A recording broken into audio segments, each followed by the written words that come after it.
Warning, there are spoilers in this review. Try not to cry too hard. There comes a point in gaming, for some, where your determination to achieve a goal is either shattered into thousands of tiny, depressing, insignificant pieces, or bolstered to fuel an unspeakable amount of hours spent not doing anything to further society. There's a point at which one's resolve is tested, as is the structural integrity of whatever room they happen to be in. There is a point when you choose whether or not to get good. From Software's critically acclaimed occult classic, Dark Souls 1, 2, and 3, has buckled even the tallest pillars of maturity and the strongest integrities of honorable man-children in the pursuit of progression and oh-so-sweet souls. To be exposed to the entire nut-twistingly painful experience of this game, one must logically play from beginning to end, which is why we will begin with the first fire, Dark Souls 1.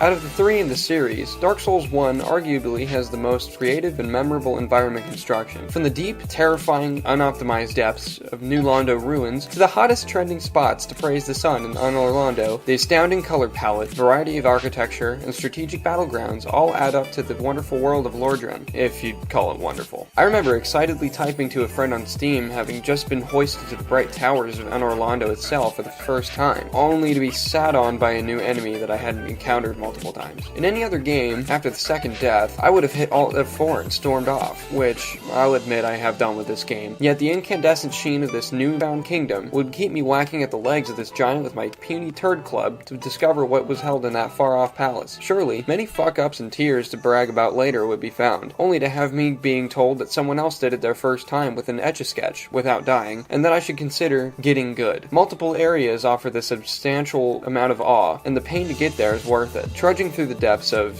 the depths, and horrendous environments such as Blighttown are all rewarded by the magnificent sights of the spicy demon ruins, the fiery bombs of Sen's Fortress, the burning sunlight of Anor Londo. Are we seeing a theme here? You don't want to be seen staring, though. You might get caught off guard.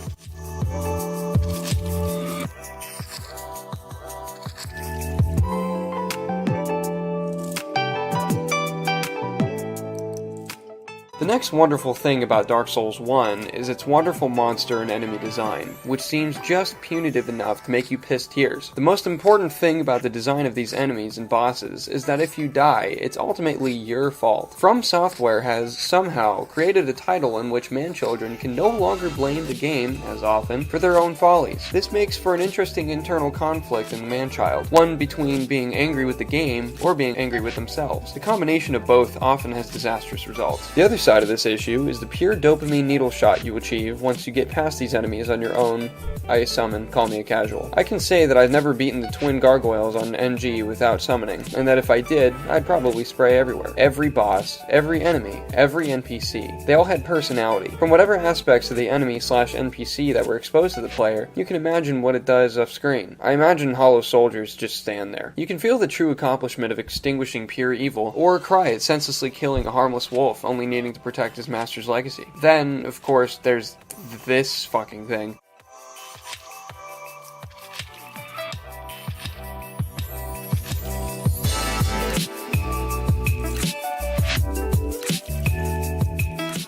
The sole complaint I'll make about Dark Souls 1 is the fact that they didn't give half a shit about how the PC port performed. What I've heard went down was that enough gamers asked incessantly for a PC edition that FromSoft finally keeled over and got only the best Minecraft modders to code one. Needless to say, those modders didn't do it justice, and basically opened a drop-down menu, chose PC, and said, okay, here you go. My cursor stays on screen, moving my mouse moves the camera like a joystick, and certain areas run at around 15 frames per second on mid-tier computers. But you only have lag if you're casual, right? Other than that, the game isn't buggy, and they even gave us a bit of DLC to check out as a consolation.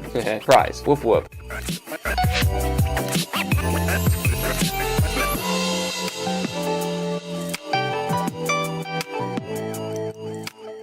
Dark Souls 2 was a good game. Yeah, I said it and I'm saying it. I genuinely enjoyed myself while playing Dark Souls 2, and there's nothing you can do to change that. That's not to say I don't have any gripes though. Dark Souls 2 loses that get good sentiment by just a little bit until Scholar of the First Sin, that is. The game's difficulty is stifled in some ways and bolstered in others compared to Dark Souls 1, and not in the good ways.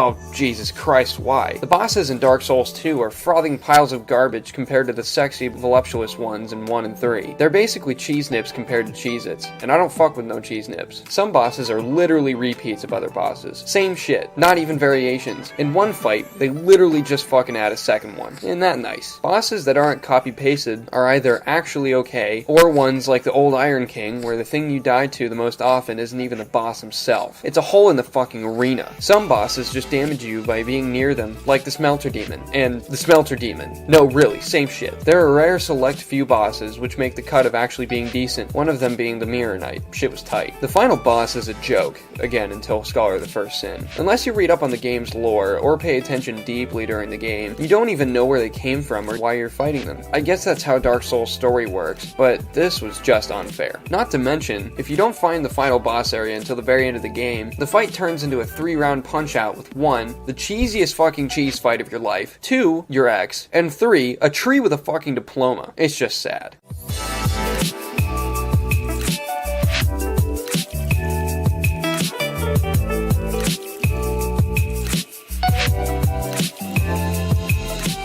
Compared to 1 and 3, the gameplay of this game is different. An improvement made upon gameplay from 1 was the jump from 30 FPS to 60 FPS flawlessly. This game's optimization would make it run on that battery you made from a lemon in 6th grade science, and that shit has Intel graphics. Apparently, with the optimization budget, they had to cut some other things, such as basic gameplay mechanics. Look at this rolling. Fucking look at it. My character looks like he's constipated, and I don't think he could shit in the first place. Parrying is a disaster, as no one on planet Earth can do it. The points I'll give this game, though, are the addition of power stance and better PvP. What's better than having an entirely new way to smash up opponents? It works beautifully as a mechanic, and I love seeing it in action. The PvP in this game is phenomenal. The difference between it and the other two are that it treats lag as properly as possible, it has 2 dedicated covenants for it, and it's easier to connect 2 players to it. Lastly, the game's healing items are different from 1 and 3, taking actual time to bring your health back up. I'm an impatient man-child who needs his health now!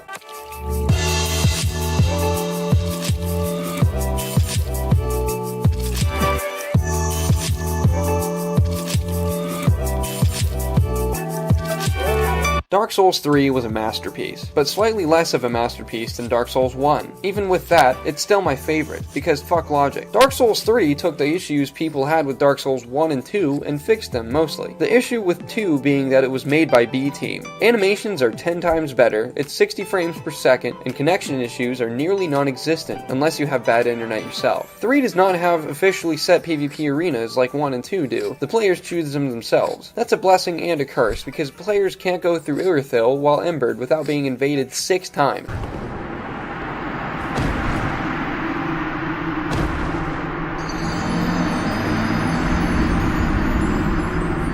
The bosses in this game were nearly flawless, some being fan service, some being hard as fuck but optional, and some being the most artistic fights in any game I've ever played. Dancer of the Boreal Valley is a good example of what I'm talking about. The art for this boss is beautiful, and its powerful rage-fueled attacks are ferocious and horrifying as a good juxtaposition. The difference between the bosses in this game and the bosses in Dark Souls 2 is that the hard ones are hard for a logical reason. The bosses in 3 make me shit myself, and the bosses in 2 want me to strangle whoever designed them, and then shit myself.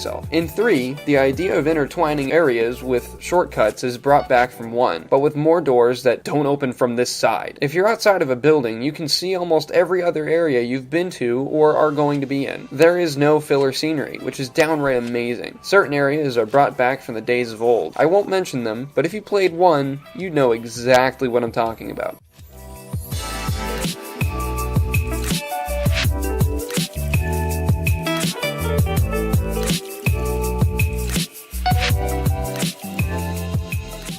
This game's combat, both PvE and PvP, is very refined and well done compared to the other two. Hitboxes are perfected, and you can actually roll looking at you too. 3 added a new bar to your stats called FP, which I'm assuming stands for frustration points considering how often it runs out. This bar allows you to do cool new attacks with your weapons called weapon arts and magic. Hits feel extremely powerful now. I don't mean that as a good thing. FromSoft decided one of the stupidest fucking things I've ever heard to remove poise. The days of of tanking hits to deliver yours are gone. The times when staggering wasn't a worry are far away now. Everyone's a fucking stick. Other than that, it's pretty good. So, that's it for Dark Souls. Tell me if there's anything else important I should have mentioned, and I won't add it to this video. Stay tuned for more reviews.